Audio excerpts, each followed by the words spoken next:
4 обвиненија поднесува бугарските власти за учество во криминална група и корупција по акцијата во Државната агенција за бугарите во странство.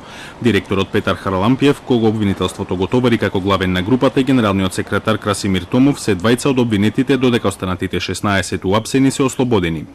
Заменикот главен обвинител Иван Гешев изјави дека станува збор за најсериозен корупциски случај во повисоките нивоа на власта и поради тоа обвинителството во истрагата прибрало конкретни докази за извршени криминали.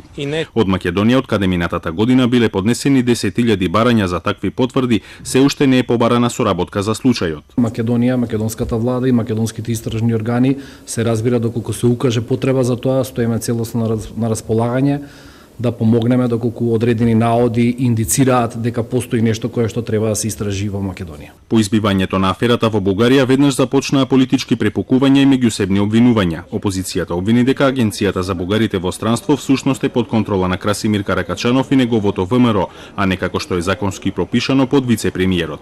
Партијата Волја тврди дека тие уште пред една година предупредиле за криминални дејствија во агенцијата.